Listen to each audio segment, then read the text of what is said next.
Okay, sixth grade. Let's get going with la clase de español. Hoy, ¿cuál es la fecha? Te pregunto, ¿cuál es la fecha de hoy?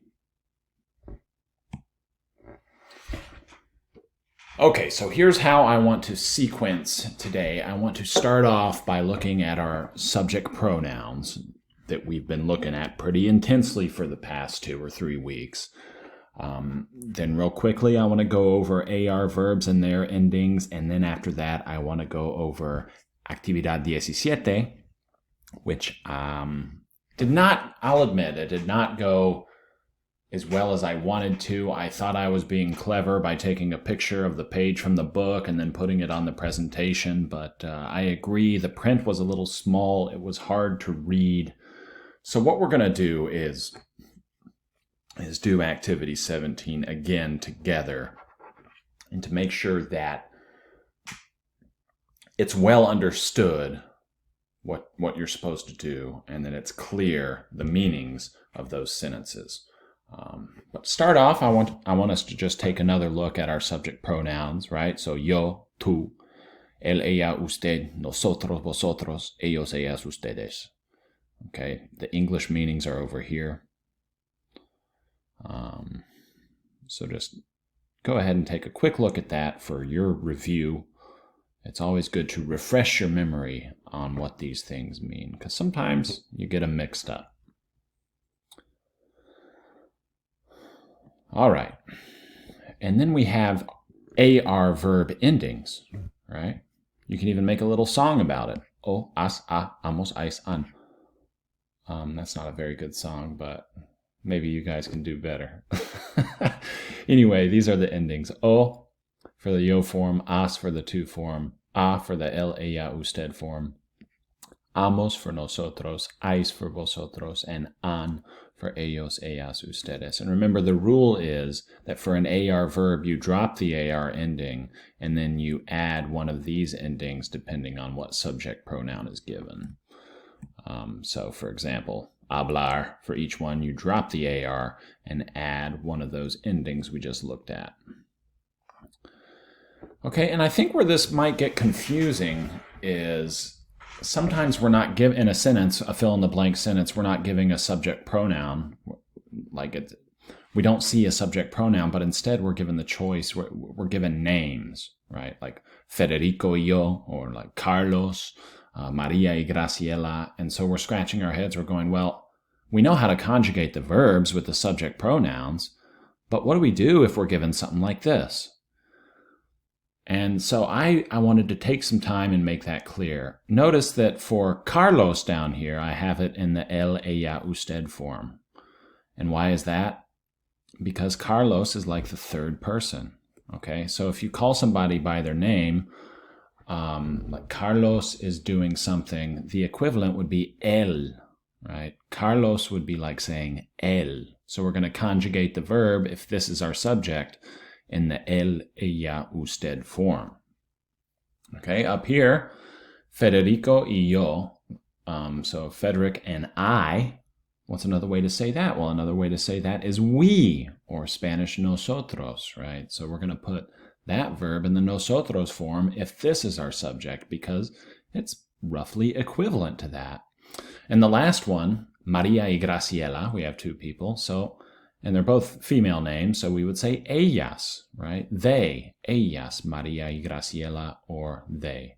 So the best way to tackle this problem is to remember that when you're given names or something like that, they're equal to one of the subject pronouns we studied. So Carlos is just like saying él. Federico y yo is just like saying nosotros. Maria y Graciela is just like saying ellas. All right. And so this was part of the confusion that we had with the activity the other day. Well, for one thing, it was hard to read. And thing number two, we hadn't done too much practice with using names to conjugate verbs. So let's do that together. So I decided to, instead of just using the picture from the book, I just made a slide, which is the same activity that you guys completed for me the other day. But let's just take a moment and eliminate all confusion go through this thing and make sure that we understand why the answers are what they are. Okay, so we've got 4 choices. And let me see if I can see right here. Would be equivalent to nosotros, right? And Carlos would be equivalent to él. I wanted to make sure I got that in there. Good. So we've got all these different sentences, and we have to, in the blank, put one of these 4 things. So let's look at number 1 together. Something estudia mucho en la clase. All right, so another thing to accentuate here would probably be the verbs, right? So I could maybe underline the verbs, because the way the verbs look, that's what's going to give us the biggest clue as to which of those 4 choices we should use. And I'll show you what I mean here in a second.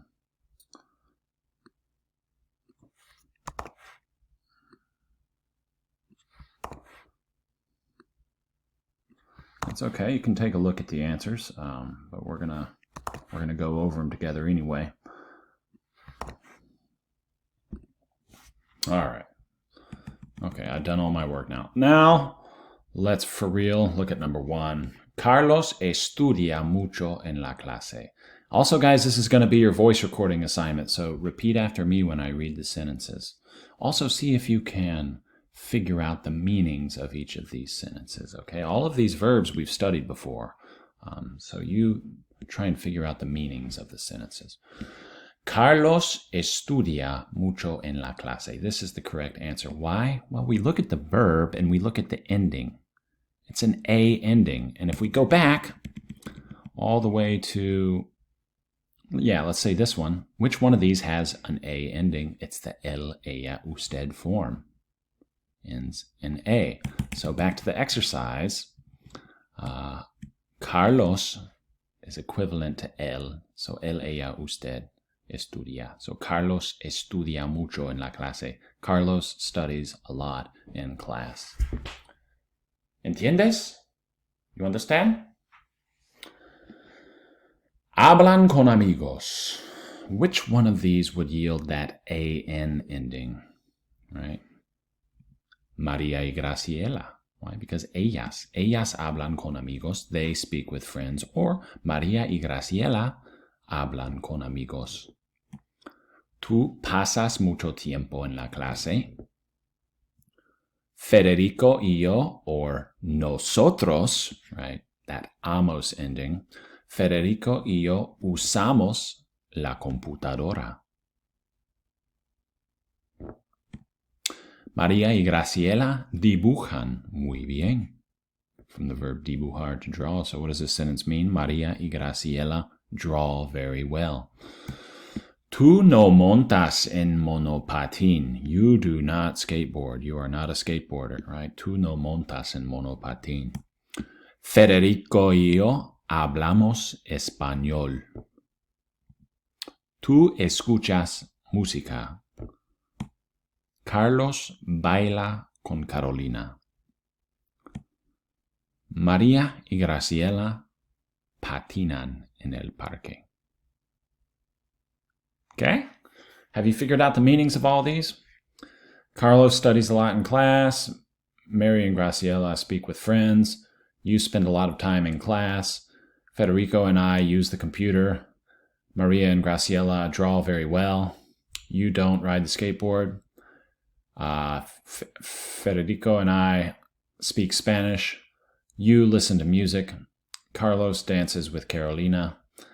Maria and Graciela skate in the park. That's it. The Spanish is easy, guys. But I just wanted to make sure that this one, Actividad 17, was very clear to all of us. And on Friday, what we'll do is we'll start off by going over Actividad 18 together to make sure that that one's clear as well before moving on to new material.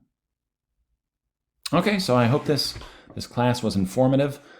Don't forget to hit pause and write these sentences down, because that's going to be your Vocaroo voice recording assignment. And I always look forward to hearing you guys speak Spanish. Okay.